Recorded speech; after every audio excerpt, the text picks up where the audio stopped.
Okay, so last week we started with the generation of Noah's sons, the record written by the survivors of the flood. Remember I said different individuals, okay, before the flood were writing the record of their lives and things that had happened and so on and so forth.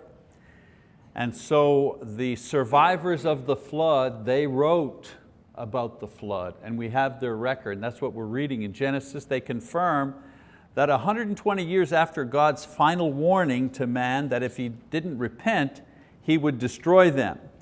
As we fast forward through the 120 years, we find out that man is still wicked, still unrepentant. So in the next section, the writers describe the terrible judgment that came upon the world and give us a close-up view of how their father Noah prepared for the catastrophic flood that was to take place. Remember I told you the different views that you have, close-up view, panoramic view, and then the subplots, the seed of Satan, the seed of the woman, and then the struggle between those two subplots always kind of intertwined in the narrative. So it's interesting to note that the Bible record has provided us with specific details of the way these people were saved. And so that's what we read about in chapter 6, verses 14 to 16. Let's read. It says, so now God is talking to Noah, okay, at this part. He says, make for yourself an ark of gopher wood. You shall make the ark with rooms and shall cover it inside and out with pitch. This is how you shall make it. The length of the ark 300 cubits, its breadth 50 cubits, and its height 30 cubits. You shall make a window for the ark and finish it to a cubit from the top, and set the door of the ark in the side of it. You shall make it with lower, second, and third decks. So these verses here not only give a picture of the physical dimensions of the vessel that Noah was to build, but it also announces how God is going to carry out His promise to destroy the world. Remember now, we're looking at this from hindsight. We're looking back at what happened, but until now, God has not revealed how He's going to punish man. But now He does. Up until this time, we don't know how the world is going to be destroyed, but now we do. So some interesting statistics on the ark itself. I'm just so amazed that in antiquity, so long ago, that God preserved some of these details. They're kind of tantalizing when you see them. All right? So some statistics about the ark itself. First of all, the term ark simply means a box. That's all it means, a box. And it is the same word used for the basket in which Moses was placed when he was a baby, same word. Okay? He was placed in an ark, a box. A different word is used for the Ark of the Covenant. We use that word, right? The Ark of the Covenant. The word used for Ark of the Covenant meant to gather, or a kind of a chest or a coffin, all right? Not the same word. Another fact, in modern measurements, conservative estimate would put the ark at 438 feet long, 73 feet wide, and 44 feet high. So to get a visual of that, that's about a football field and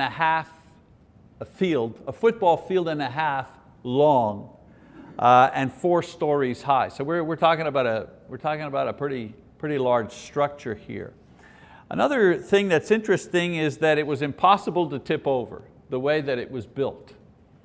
The ark was not built for speed. It wasn't even built for direction. It didn't have sails. Notice there was no rudder, right? No sails, no rudder. It was simply a floating box. That's what it was, with a cover on top of it.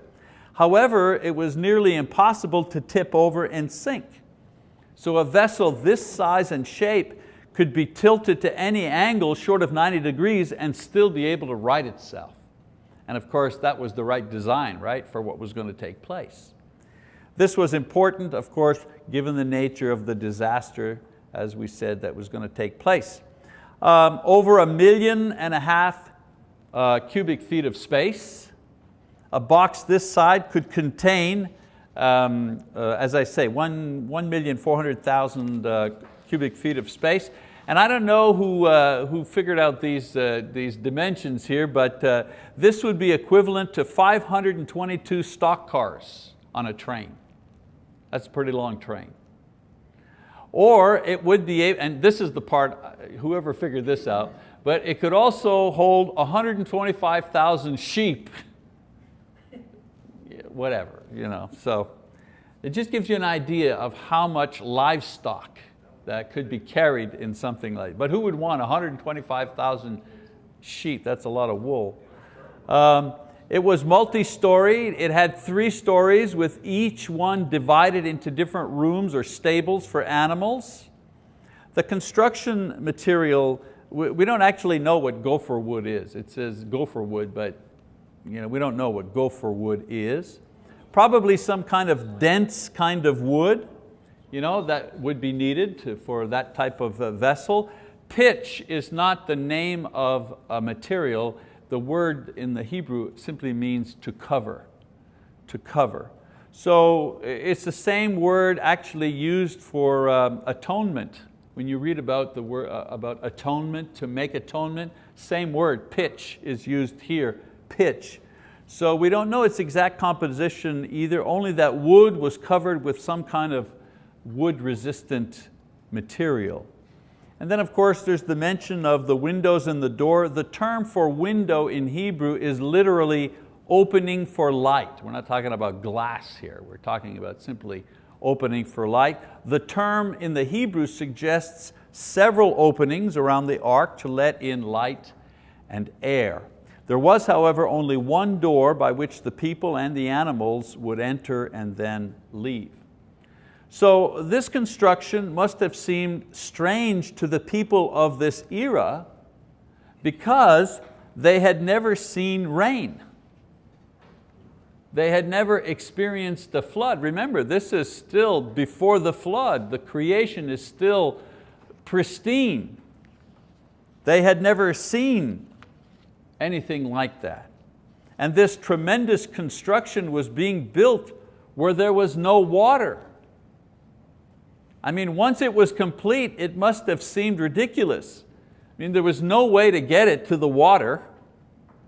Anybody remember the book Robinson Crusoe? The guy who's, the man stranded on an island, Remember the first time he spends all the time building a canoe, and he cut down logs, and I don't know how many years he spent building it, and he realized it was way too heavy. He couldn't carry it to the ocean. Well, same idea. This thing was way too, it wasn't even close to the water. It was too big to be useful. No sails, no rudder to steer it. It was only built for one thing, and that was to protect against a flood. But a flood, nobody knew what a flood was. Why? Well, because the earth was irrigated, was watered through mist and underground rivers at the time. So to the unbelievers, the ark was a useless, irrelevant box in the middle of nowhere. But to those who believed, it was the way of salvation. It was the way that their lives were going to be saved. We'll come back to that after and see there's a great parallel there. So now we look at God's judgment and promise to Noah in verses 17 to 22. We see God describing what judgment He's going to be bringing on the world for its sinfulness. So we read verse 17, He says, "Behold, I, even I, am bringing the flood of water upon the earth to destroy all flesh, in which is the breath of life from under heaven. Everything that is on the earth shall perish." So one thing we notice about this is that God is the one who's bringing the judgment. It's not an act of nature that is attributed to God. Like, well, God let this happen. No, God is saying, I purposefully am going to do this. Okay? God Himself is going to be acting against man through natural forms. I think sometimes if God can act through natural forms in judgment to mankind several thousand years ago, can He do the same thing today? Yeah, I think so.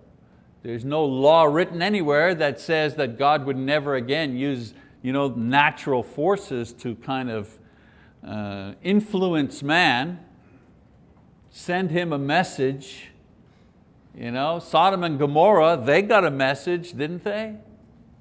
So we need to think about that. We shouldn't discount too quickly sometimes some of the natural things that we just chalk off to, well, that's just quote Mother Nature. God controls and still controls what we call, or what many call, the environment. Now another thing we need to look at is, it says the flood of waters. When he says, I will send the flood of waters. This is the Hebrew words Mabul Mayim. The word for flood, I think it's here, there we go. Mabul Mayim, that's in the Old Testament. The word for flood is Mabul. This word is only used to describe this category. And the reason I say that, a lot of people say, well, a lot of floods happened in those days. This is just another flood. But the Hebrew writer, or the words that are used, selected by the Holy Spirit, he only uses one particular word to describe this catastrophe. Other floods or water disturbances are described using other words. So this word literally means destruction and is not used anywhere else other than in Psalm 29:10, where it is describing practically the same thing. I'm making a point here. The point is, even the word that is used to describe this flood is very particular. Okay?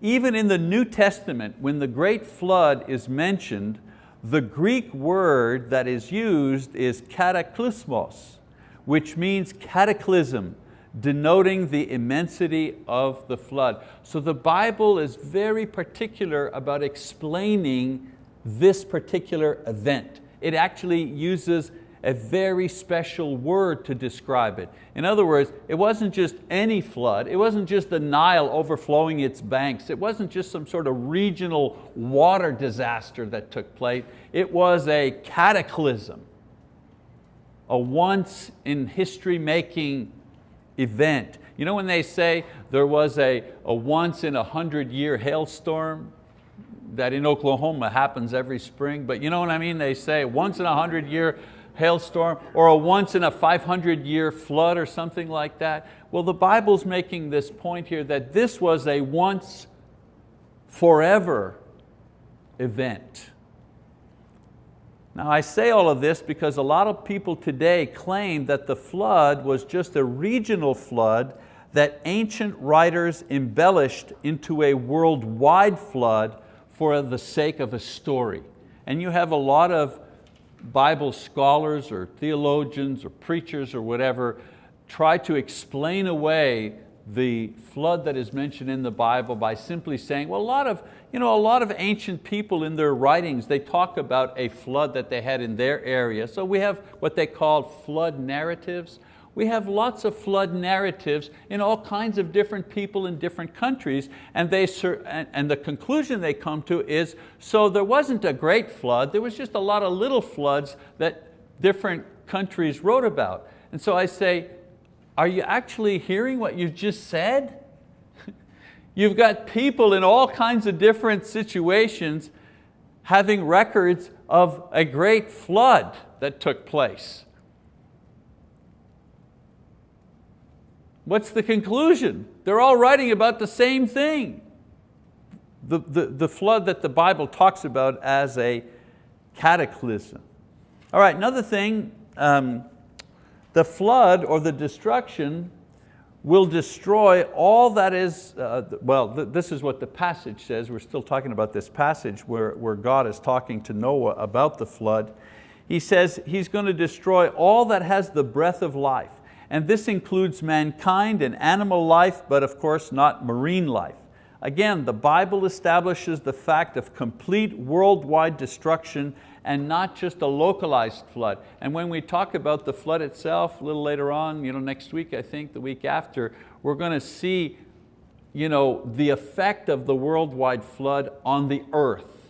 All right, it'd be interesting to see how it destroyed everything. So if it's not a worldwide flood, we have trouble explaining so much evidence that one did occur. We can't explain away some of the phenomena by saying, oh, that was a regional flood. No, only a worldwide flood could have caused some of the things that we're even discovering to this day.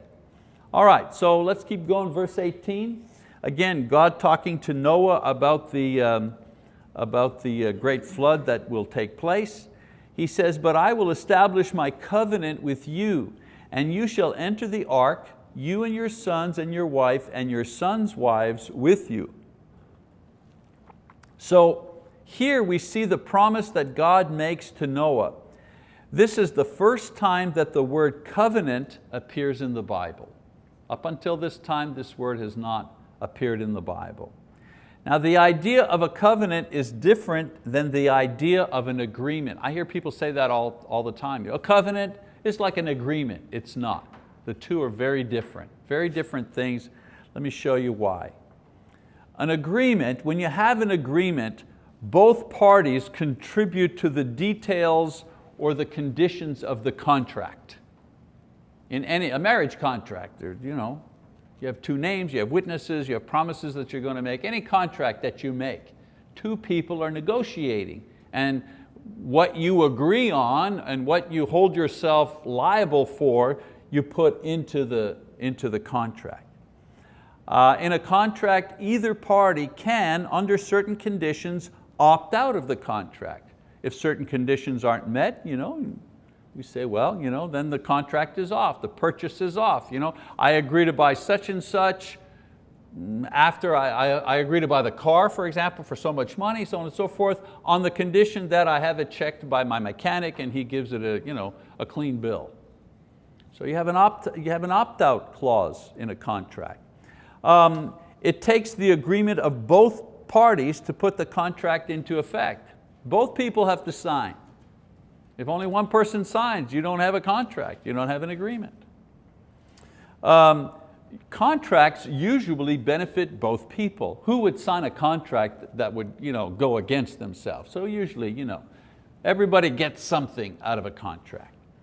It's also used to guarantee fairness and honesty. We promise to do something, we agree to buy something, whatever. We have a written contract so that people don't cheat. They cheat anyways, but we're hoping. I remember there was a lawyer once, this is before I became a minister, I was in business with a guy, and we went to see a lawyer, and I was buying 10% of the company, that was going to be mine, he had 90% of the company, but we were going to be partners, and it was a long drawn up contract, pages and pages, and we went to see a lawyer, an older gentleman, he had been in the law for a long time, and so we signed all the papers and all that kind of stuff, and then he said, do you mind if I give you gentlemen some advice? And I said, sure, of course. He said, just remember that this contract is not worth more than your goodwill. Because if there's not goodwill, then either one of you will find a way out of this contract. So usually a contract is there, there has to be goodwill and fairness, something that both parties will get. And then finally, a contract can be annulled, again, for certain conditions. So that's what a contract or an agreement is. In a covenant, very different.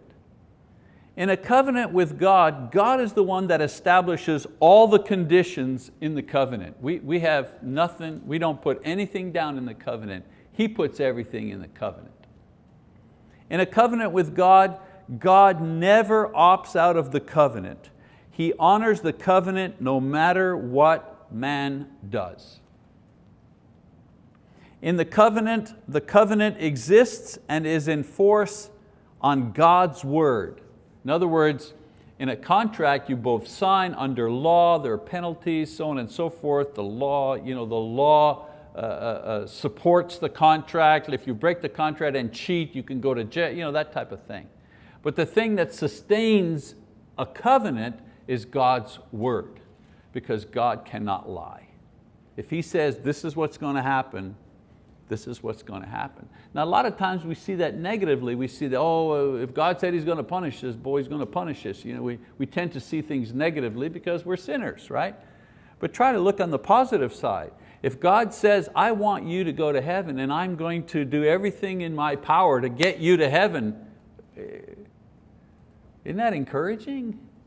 It's like, if God is on your side, who can be against you? Who's going to trip you up if God is on your side? That's the great thing about the covenant. In the covenant that God has with us, He wants us to be saved. He wants us to go to heaven. And the purpose of a covenant is not to benefit God, it's to benefit man. In a contract, both people got to get something out of it. In a covenant, we're the ones that get something out of it. A covenant is not only perfectly just and fair, it is usually the way that God extends grace and mercy to man because man does not deserve grace and mercy. God makes special provision to assure that man receives mercy by creating these covenants. In other words, if God didn't make a covenant with us, we wouldn't get anything. It's like your kids at Christmas time. When they're little, I remember my mother, when I was a little boy, 5, 6, something like that, old enough to be aware that I was getting gifts, but old enough to be aware that I would like to give a gift, but I had no money, I was 5, whatever.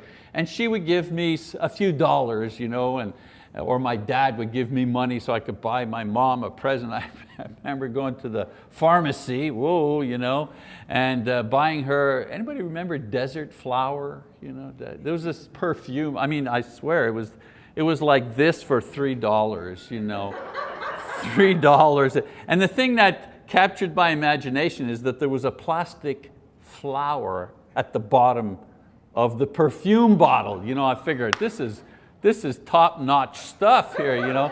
So the pharmacist, he wraps it and he puts it in a bag, and I get to wrap it and I give it to my mom. What did I provide here? Nothing. My dad gave me the money so that I could give to my mother a gift. It's the same thing, God gives us everything so we can give Him back something. We don't have anything to give Him. It's the same idea. A little after story on the perfume. So I gave her the perfume, and I remember, like the following year, it wasn't going down very quickly. I said, Mom, do you like? Oh, I love the perfume, but she says it's special. It's special. I said, oh, okay. So my mother must have recognized that I was sensitive to the idea that she wasn't using the perfume, So as time went on, one day, I don't know, I walked in and she was cleaning the bathroom and I saw her using it as disinfectant. So, that was the end of the Desert Flower for Mom and for me. So, all this kind of to say that we're like children with our Father God. We're children. We don't have anything to give Him. He gives us everything so that we can give Him something back. It's kind of the same way. And the covenant is what guarantees that we have something to give.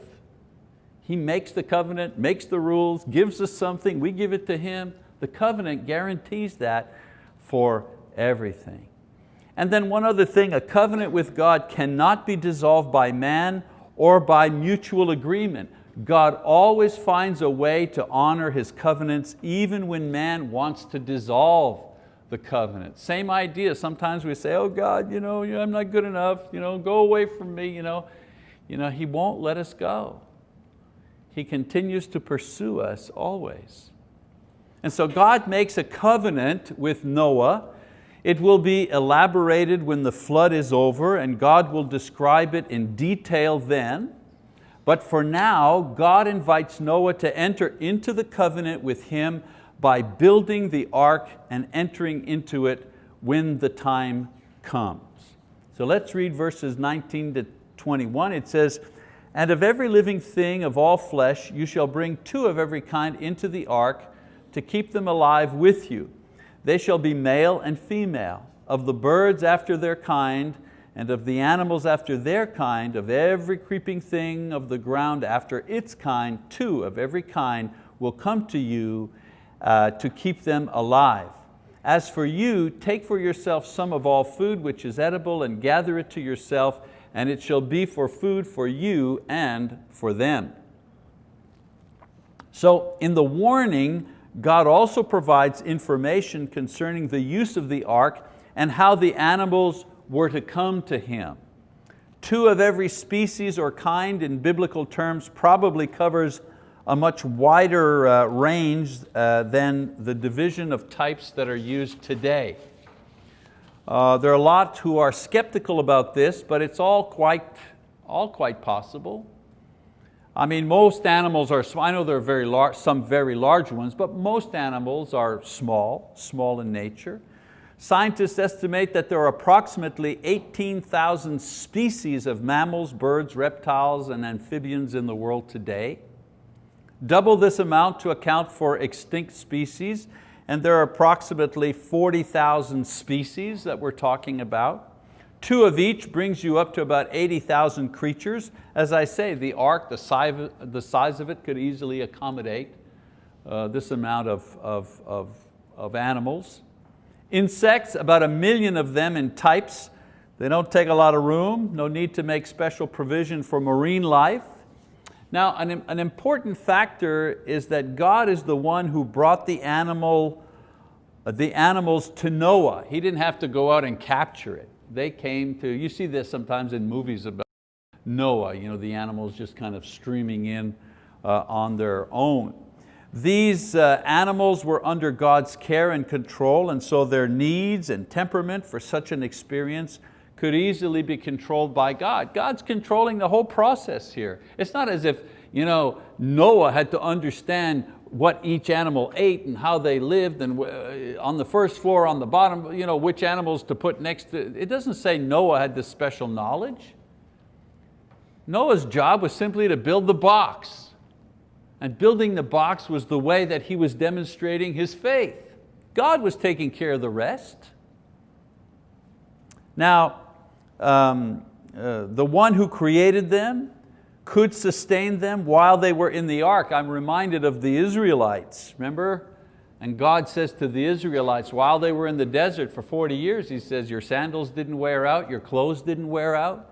You're in the desert. You had water, you had everything you needed, yet you were in the desert. You were more human beings in the desert being taken care of by God than there were animals on the ark, and yet God took care of you. So if God can take care of a couple of million people for 40 years in the desert, surely He can take care of tens of thousands of animals on a boat for a year. I don't have trouble believing stuff like that. Some people say, oh, that just stretches me too. Really? That really stretches you. You mean the guy who said, let there be light, and there's like a couple of billion stars out there, in an instant, you're having trouble believing that He can't get a few thousand animals on a boat? Really? Where's your faith? Verse 22, as always, we need to move now. Verse 22, should have chopped out the desert flower story. In verse 22 it says, thus Noah did according to all that God had commanded him, so he did.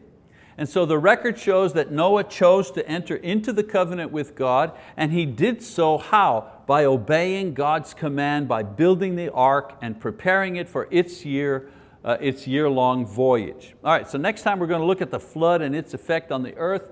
I want to give a couple of lessons here, just 2 in particular while we have a few minutes left. The story of the ark is full of types and lessons for us today. First of all, we have to understand that the ark is a type for the church. When I say a type, and when we're talking about Bible study, a type is a preview. So the ark is a preview for the church, okay? It is the first preview or first type that we see in the Bible of the church. And there are a lot of similarities. For example, there's only one ark, well, there's only one church. There is safety only in the ark. There is salvation only in the church. There is only one way into the ark, right? It's only one door. Well, there's only one way into the church, Jesus Christ. Those in the ark are alive through water, and those in the church are alive how? Through water, baptism. The ark carries them to the next life, the recreated life. And the church carries us to the new heavens and the new earth. Only believers are in the ark. Only believers are in the church. The ark was laughed at and seemed irrelevant before the flood. The church seems so irrelevant in our society.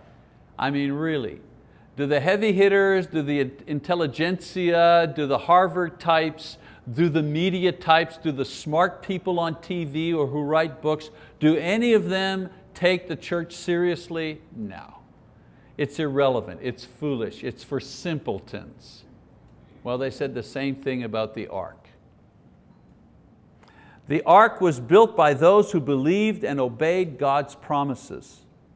The church is built by those who believe and obey God's promises. God provided for those in the ark to build it and then to live in it.